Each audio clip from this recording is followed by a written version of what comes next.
Secteur pharmaceutique. Les pays de l'océan Indien se mobilisent.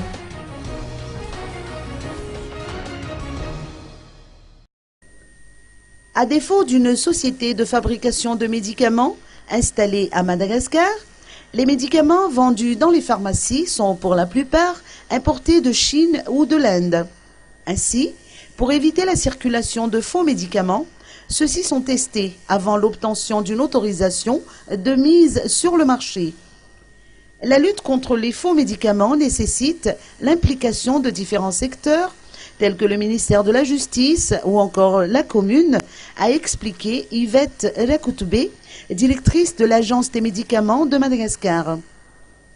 Un comité spécial a été créé en 2011 dans le but de sensibiliser les citoyens sur le danger inhérent à l'achat de médicaments dans les pharmacies clandestines et à l'automédication. En ce qui concerne les prix, les pharmaciens privilégient l'importation de médicaments génériques qui sont vendus à des prix abordables, a expliqué le président de l'Ordre national des pharmaciens de Madagascar, Tanteli Rakoutmalala. Néanmoins, a-t-il ajouté, il ne faut pas confondre médicaments génériques et médicaments achetés sur le marché noir.